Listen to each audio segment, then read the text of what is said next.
Welcome back everyone and good morning to all of you friend standard 12th and our subject that is the economics in English medium and now we will going for the chapter number 8 that is the agriculture sector and in this chapter I think we already completed the first topic that is the importance of agriculture then present situation of agriculture sector in India, causes of low productivity in agriculture, measures to increase agriculture productivity और जिनके अंदर अलग अलग तीन measure है. First one that is the institutional measures, then technological measures and the other measures. 1 minute friend. Yes okay. तो यहाँ पे आप देख सकते हो कि जो अलग अलग यहाँ पे तीनों मेजर्स जिसमें आई थिंक हमने फर्स्ट वन इंस्टीट्यूशनल मेजर्स और टेक्नोलॉजिकल मेजर्स ये दोनों मेजर्स हमने कंप्लीट कर दिए थे. और जो यहाँ पे अदर मेजर्स की जो पेंडिंग है जिनके बारे में हम आज डिस्कशन करेंगे. So let's go. आप यहाँ पे देख सकते हो पेज नंबर 99 के ऊपर टेक्नोलॉजिकल मेजर्स जिनके अंदर इम्प्रूव्ड सीड्स हैं, use of chemical based fertilizers, then increase in irrigation facility, use of machines, pesticides and soil testing. And now the third one that is the other measures. So now please friend come on page number 100 on your textbooks. So third one that is the other measures. To improve agricultural productivity, farmers are needed to educate or they may be well informed about of new technology to bring changes in their working pattern.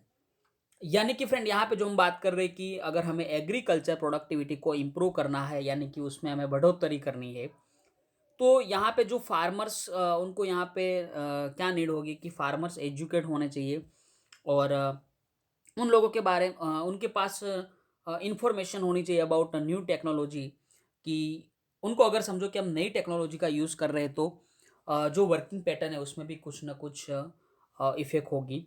And even they should work for the bad customs of rural areas and can be explain about not to believe in a fatalism. यानी कि friend यहाँ पे जो भी farmer है उनको यहाँ पे पता होना चाहिए कि जो bad custom of rural areas यानी कि कस्टम यानी कि जो पहले से जो भी प्रथा चलती आ रही है वो प्रथा यहाँ पे ठीक नहीं है. और वो ज़्यादातर वो लोग किस में बिलीव करते हैं फेटालिज्म में यानी कि उन ज़्यादातर गॉड या तो आप बोल सकते हो कि भगवान में कुछ ना कुछ रिलीजियस मैटर में बिलीव करते हैं, अंधश्रद्धा में. तो उसमें से उन लोगों को यहाँ पे हमें बाहर निकलना पड़ेगा. And new measures like agriculture fair can be use to increase agriculture productivity. अब आप नेक्स्ट पेज सामने के पेज पे ऊपर टॉप पे देख सकते हो कि in addition to that agriculture allied activities यानी कि एग्रीकल्चर के साथ जो जुड़ी हुई जो एक्टिविटीज है लाइक कैटल रियरिंग की बात करें, पोल्ट्री फार्मिंग है, फूड प्रोसेसिंग हो, jungle and other can be use to reduce dependency of agriculture. यानी कि यहाँ पे जो हम बोल रहे हैं कि एग्रीकल्चर के साथ जो जुड़ी हुई एक्टिविटीज़ है कि उनके ऊपर जो भी डिपेंड पॉपुलेशन एग्रीकल्चर के ऊपर उस डिपेंडेंसी को हम क्या कर सकते हैं, कम कर सकते हैं.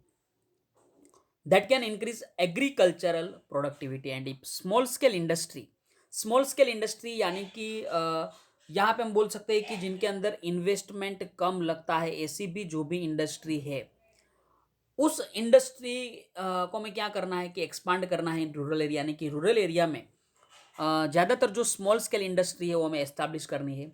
And that kind of industry can become a supporting to agriculture and that can make a improvement of agriculture productivity easier and possible in reality. यानी कि फ्रेंड यहाँ पे एक सिंपल बात है कि एग्रीकल्चर प्रोडक्टिविटी की बात करें कि हमें इम्प्रूवमेंट लाना है एग्रीकल्चर प्रोडक्टिविटी में in reality and in easier.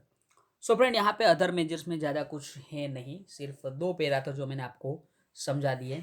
और फिर से आप लोगों के लिए यहाँ पे 1.5 minute. So please friend read other measures with in 1.5 minute. So please friend continue.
Okay, friend, I think you complete the other measures, and now we will going for the next topic, that is the modern agriculture. सो यहाँ पे हम देखते हैं कि modern agriculture में क्या होगा, और जिनके अंदर यहाँ पे पहला पॉइंट ग्रीन रिवॉल्यूशन, उनके बारे में हम डिस्कशन करेंगे। पहले हम इंट्रो पेरा यहाँ पे एक बार देख लेते हैं। Modern agriculture, Indian traditional agriculture are organic, sorry, yes, Indian traditional agriculture use organic manure, seeds, simple plug and bullocks and primary instrument। यानी कि यहाँ पे अगर हम बात करें कि जो ट्रेडिशनल एग्रीकल्चर की पहले से हम यहाँ पे ऑर्गेनिक मैन्योर यूज कर रहे हैं, सीड्स ऐसे है, सिंपल प्लग है, यानी कि जो यहाँ पे हम बात कर सकते हैं कि बुलक के साथ हम ज्वाइन करते हैं, और प्राइमरी इंस्ट्रूमेंट का हम यूज कर रहे हैं। This instruments are very less productivity, यानी कि अगर ऐसे हम इंस्ट्रूमेंट करेंगे तो जो प्रोडक्टिविटी होगी वो क्या रहेगी, कम। And the use of them was enable to satisfy agricultural requirement of entire nation. यानी कि अगर समझो कि हम यहाँ पे जो सिंपल प्लग है, सीड्स, या तो जो ऑर्गेनिक मैन्योर की बात करें, तो बुलक्स की बात करें, प्राइमरी इंस्ट्रूमेंट, अगर ऐसे ही यहाँ पे हम उनको यूज़ करेंगे तो ज़्यादा प्रोडक्शन पॉसिबल होगा नहीं। यानी कि अगर समझो कि प्रोडक्शन ज़्यादा नहीं है, तो उससे क्या होगा कि हमारी जो एग्रीकल्चरल रिक्वायरमेंट होगी एंटायर नेशन की, वो भी हम सेटिस्फाई नहीं करेंगे, क्योंकि प्रोडक्शन ज़्यादा नहीं हो रहा है तो डिमांड भी ज़्यादा, सॉरी, डिमांड ज़्यादा होगी तो उनके सामने हम ज़्यादा सप्लाई नहीं कर पाएंगे। Therefore, since 1966, आपको याद रखना है इस साल को, या तो अंडरलाइन कर दीजिए, since 1966 modern agriculture emerge in India. यानी कि 1966 में मॉडर्न एग्रीकल्चर का कंसेप्ट आया, और modern agriculture uses a modern inputs like hybrid seeds, chemical fertilizer, pesticides, new machines of agriculture and irrigation. यानी कि यहाँ पे हम बात करें कि जो मॉडर्न एग्रीकल्चर की बात करें, तो मॉडर्न एग्रीकल्चर के अंदर जो modern inputs like hybrid seeds की बात कर सकते हैं, केमिकल फर्टिलाइजर, पेस्टिसाइड का यूज होता है, न्यू टेक्नोलॉजी यानी कि कुछ नए मशीनरी की बात हो रही है यहाँ पे, और due to use of this modern inputs agriculture production increase intensively. यानी कि अगर समझो कि आप मॉडर्न इनपुट्स का यूज कर रहे हो, तो उससे जो प्रोडक्शन है, या तो हम बोल सकते हैं कि जो प्रोडक्टिविटी है, वो प्रोडक्टिविटी क्या होगी, इंक्रीज होगी। And this was counted as a revolution, and this revolution was agriculture, therefore it was called green revolution. तो फ्रेंड, यहाँ पे जो फर्स्ट वन था, that is the modern agriculture, and modern agriculture since 1966, और ये जो revolution यहाँ पे हो रहा है वो एग्रीकल्चर सेक्टर के अंदर हुआ, इसलिए हम उनको क्या बोलते हैं, green revolution. And the first one, that is the green revolution. तो यहाँ पे इस पॉइंट के बारे में हम समझने की कोशिश करेंगे कि ग्रीन रिवॉल्यूशन में क्या है। Use of new technology of agriculture started from the year 1960-61 at 7 districts of India is a pilot project. यानी कि फ्रेंड, यहाँ पे आप देख सकते हो कि जो न्यू टेक्नोलॉजी का हमने यूज स्टार्ट किया एग्रीकल्चर के अंदर इन द ईयर 1960-61 से 7 अलग अलग जिले के अंदर हम बात कर रहे हैं, 7 डिस्ट्रिक्ट में। और यहाँ पे एक नाम लिखा है कि as a pilot project. Pilot project यानी कि एक हम बोल सकते हैं कि एक प्रयोगशाला के दौर पे किया जा रहा है यूज। यानी कि अगर ये प्रोजेक्ट, पायलट प्रोजेक्ट का मीनिंग क्या होता है कि पहले हमने 7 डिस्ट्रिक्ट में जो प्रोजेक्ट था वो हमने क्या यहाँ पे अप्लाई किया। अब समझो कि ये जो प्रोजेक्ट था, अगर वो सक्सेस हो रहा है तो हम पूरी कंट्री के अंदर, यानी कि होल नेशन, हम इसको क्या करेंगे, अप्लाई करेंगे। And this non initially is IADP, यानी कि इंटेंस एग्रीकल्चरल डिस्ट्रिक्ट प्रोग्राम। तो यहाँ पे जो हमने पूरी, सॉरी, 7 डिस्ट्रिक्ट के अंदर जो पायलट प्रोजेक्ट हमने स्टार्ट किया, उनको हम क्या बोलते हैं, IADP, intense agricultural district program, that means intensive agriculture program for district. And due to wonderful success with the passing of time, it was applied to whole nation। यानी कि अगर समझो कि ये 7 जो डिस्ट्रिक्ट के अंदर हमें अप्लाई कर रहे थे, अगर वो सक्सेस हो रहा है तो बाद में हम पूरी कंट्री के अंदर, होल नेशन में हम क्या करेंगे, अप्लाई करेंगे। And when it was implemented to nation, this was known as a HYVP यानी कि high yielding varieties program, that means program of high yield products which also known as a green revolution, यानी कि पहले हमने 7 अलग अलग district में apply किया एज अ पायलट प्रोजेक्ट। अगर वहाँ पे सक्सेस हो रहा है तो पूरे नेशन में, जिनको हम HYVP बोलते हैं, और जिनका मीनिंग क्या होता है, healthy products which also known as a green revolution, and it is also known as a modern agricultural technology program. कि दूसरे वर्डिंग की अगर हम बात करें कि जिनको हम क्या बोलते हैं, मॉडर्न एग्रीकल्चरल टेक्नोलॉजी प्रोग्राम, और program of seeds fertilizers and water technology. तो फ्रेंड यहाँ पे आप देख सकते हो कि जो सबसे पहले हमने देखा यहाँ पे मॉडर्न एग्रीकल्चर, जिनके अंदर टोटल 3 अलग अलग पॉइंट है, जिसमें सॉरी 4 अलग अलग पॉइंट है। First one that is the green revolution, second one that is the multiple cropping, then third one that is the crop protection, and the fourth one that is the agriculture research। लेकिन शायद आपको पता ही होगा कि कुछ आपके syllabus में से कुछ ओमिट हुआ था। शायद आपको ना पता हो तो यहाँ पे आप अपनी मोबाइल की स्क्रीन के ऊपर देख सकते हो, चैप्टर नंबर 8। थोड़ा यहाँ पे आपको शायद पता ही होगा कि जो सिलेबस ओमिट हुआ है वो गुजराती में पीडीएफ आई थी। तो गुजराती में ये पीडीएफ शायद आपको नंबर सही जानना है, तो आप यहाँ पे देख सकते हो कि 8.5.2, 8.5.3 एंड 8.5.4, ये जो 3 टॉपिक जो आपके सिलेबस में नहीं है, यानी कि उनको ओमिट किया गया है तीनों पॉइंट। तो जो आप अपने बुक्स के अंदर भी देख सकते हो यहाँ पे। यस, तो ग्रीन रिवॉल्यूशन तो हमने कंप्लीट कर लिया, लेकिन बाकी मल्टीपल क्रॉपिंग, 8.5 पॉइंट जो थर्ड टॉपिक था क्रॉप प्रोटेक्शन, और फोर्थ एग्रीकल्चर रिसर्च है, तीनों जो टॉपिक अब आपके सिलेबस में नहीं है। तो मॉडर्न एग्रीकल्चर में सिर्फ एक ही पॉइंट आप हमें कंप्लीट करना था, that is the green revolution. तो फ्रेंड यहाँ पे आपके लिए फिर से 1.5 मिनट फॉर मॉडर्न एग्रीकल्चर, और जिनके अंदर जो पहला पॉइंट था that is the green revolution. So please friend continue it, modern agriculture and green revolution. देखो भाई, यहाँ पे हम टोटली जो जा रहे हैं कि आपको लगता होगा कि सर हम प्यूज कर देंगे और रीड कर देंगे। मेरे को पता है कि आप कोई भी ऐसे रीड करने वाले हो नहीं, कोई प्यूज करने वाले नहीं है।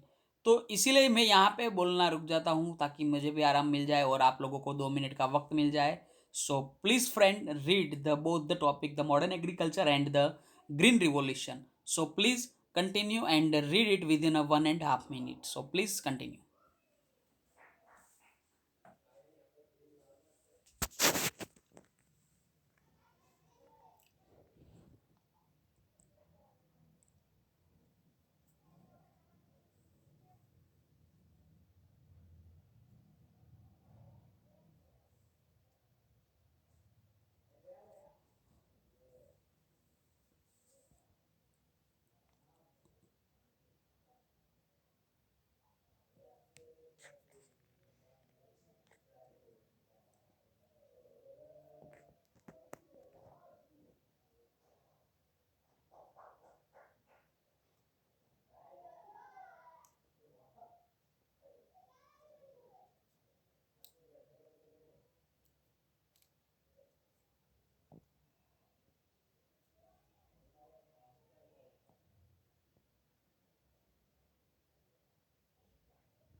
Okay, friend, I think you read it. The first, that is the modern agriculture and green revolution.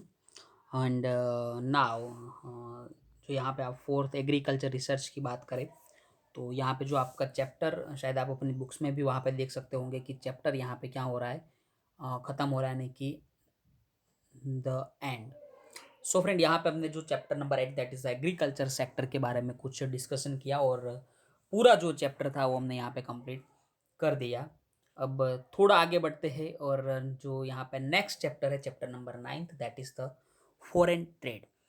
तो इस चैप्टर के बारे में हम कुछ यहाँ पे देखेंगे कि फॉरेन ट्रेड, यानी कि आप यहाँ पे देख सकते हो कि जो वर्डिंग लिखे है, and every wording is important for our knowledge, जिसमें आप देख सकते हो कि सबसे पहले यहाँ पे हमने बात की है फॉरेन एंड देन ट्रेड। तो फ्रेंड, फॉरेन का मीनिंग क्या होता है? Yes, foreign. फॉरेन यानी कि आपको पता है कि दूसरे देश की हम बात कर रहे हैं, और ट्रेड यानी कि व्यापार करना। तो दूसरे देशों के साथ जो हम व्यापार करते हैं, इंटरनेशनल ट्रेडिंग करते हैं, जिनकी हम यहाँ पे बात कर रहे हैं, और इस लेसन के अंदर आप क्या क्या सीखने वाले हो, तो आप देख सकते हो। सबसे पहले हम सीखेंगे meaning of domestic and international trade, then reasons for international trade. देखो फिर फ्रेंड, यहाँ पे अलग अलग बहुत सारे टॉपिक दिए, उसमें से कुछ टॉपिक आपके बोर्ड के द्वारा ओमिट किए गए हैं। देख सकते हैं हम यहाँ पे वो कौन कौन से टॉपिक है। Okay, 1 minute friend.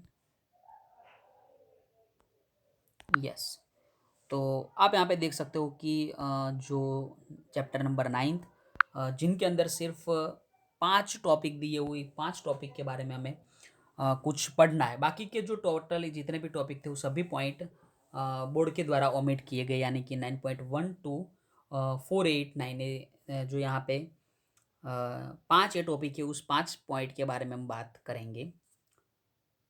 यस, तो आप यहाँ पे देख सकते हो कि आपके सिलेबस में जो है वो पहला पॉइंट है, that is the meaning of domestic and international trade. Second one, that is the reasons for international trade, nature of international trades. यानी कि जो थर्ड टॉपिक नेचर की बात करें तो आपके सिलेबस में नहीं है। Then fourth one, that is the difference between domestic trade and international trade, और ये जो टॉपिक आपके सिलेबस में है। तो यहाँ पे आप देख सकते हो कि 9.1, 2 और 4 ये 3, और ये फिफ्थ पॉइंट भी आपके सिलेबस में नहीं है, सिक्स्थ भी नहीं है, देन सेवेंथ भी नहीं है। सो डायरेक्टली आप यहाँ पे आ जाइए 9.8, that is the concept of balance payments, कि जो आपके सिलेबस में है, और 9.9 कंसेप्ट ऑफ एक्सचेंज रेट, वो भी आपके सिलेबस में है। यानी कि यहाँ पे आपको टोटल 5 अलग अलग जो टॉपिक दिए उनके बारे में हमें कुछ सीखना है। बाकी 9.3, 5, 6 और 7, ये 4 टॉपिक थोड़े लेंदी भी टॉपिक है, लेकिन आपके सिलेबस में नहीं है। So happy happy. अब थोड़ा आगे बढ़ते हैं यहाँ पे कि फॉरेन ट्रेड के बाद अगर बात करें तो यहाँ पे इंट्रोडक्शन कुछ दिया हुआ है, लेकिन अगर आप पूरे चैप्टर को पढ़ लेंगे तो आपके लिए इंट्रोडक्शन इजी हो जाएगा। तो आपको क्या करना है कि जब भी पूरा चैप्टर कंप्लीट हो उनके बाद आप एक बार इंट्रोडक्शन खुद से ही देख लेना। सो यहाँ पे आपको कोई कन्फ्यूजन शायद नहीं रहेगा। अब थोड़ा यहाँ पे आगे बढ़ते हैं कि जहाँ पे सबसे पहले हम फर्स्ट टॉपिक जो है उनको एक बार कंप्लीट कर लेते हैं, meaning of domestic and international trade. तो क्या होता है मीनिंग डोमेस्टिक ट्रेड का? डोमेस्टिक यानी कि हम कंट्री के अंदर जो ट्रेडिंग कर रहे हैं उनको डोमेस्टिक ट्रेड बोलते हैं, और इंटरनेशनल यानी कि दूसरी कंट्री के साथ जो हमारे ट्रेडिंग होता है उन्हें हम इंटरनेशनल ट्रेडिंग बोलते हैं। सो देखते हैं पहले कि ट्रेड मीन्स कॉमर्शियल, यानी कि बिजनेस एक्टिविटी की बात कर रहे हैं, which involves exchange of goods and service, resources, capital, technology, know how. Friend, यहाँ पे कैपिटल के बारे में आपको पता होगा। नो हाउ यानी कि हम यहाँ पे बात कर रहे हैं नॉलेज की, कि अगर समझो कि आप किसी और को नॉलेज दे रहे हो, वो भी क्या है, एक ट्रेडिंग ही है। ट्रेडिंग यानी कि समझो कि यहाँ पे हम बात कर रहे हैं कि टीचर, यानी कि मैं आपको कुछ यहाँ पे नॉलेज प्रोवाइड कर रहा हूँ, that is the know how. Intellectual property, in other words trade is an activity in which such goods are exchange for earning profit. यानी कि फ्रेंड यहाँ पे जो ट्रेडिंग की एक्टिविटी हो रही है, जो यहाँ पे हम बोल सकते हैं कि which such goods are exchange for earning profit, यानी कि पैसे कमाने के लिए ट्रेडिंग की एक्टिविटी हो रही है। activity of trade which takes place within a geographical boundary of nation is called internal या तो domestic trade. So please friend make underline the activity of trade which takes place within a geographical boundary of nation is called internal trade, या तो हम बोल सकते हैं कि that is the domestic trade. यानी कि आपको फ्रेंड यहाँ पे जो हाईलाइट जो वर्ड ध्यान में रखना है that is the geographical boundaries. And trade activity taking place outside the geographical boundary of country is called international trading. यानी कि समझो कि अगर आप कोई और दूसरी कंट्री के साथ आउटसाइड जियोग्राफिकल बाउंड्री, हमारी देश की जो सरहद है, हमारी देश की जो सीमा है, उसके बाहर अगर आप कोई भी ट्रेडिंग कर रहे हो that is the international trading. So friend यहाँ पे जो फर्स्ट टॉपिक था that is the meaning of domestic and international trade की बात हमने यहाँ पे की. और जो रीजंस थे जो हम नेक्स्ट लेक्चर से कंटिन्यू करेंगे कि कौन कौन से रीजंस है for the international trade. So friend आज के इस लेक्चर को हम यहाँ तक रहे. So thanks to all of you friend. Take care and bye bye.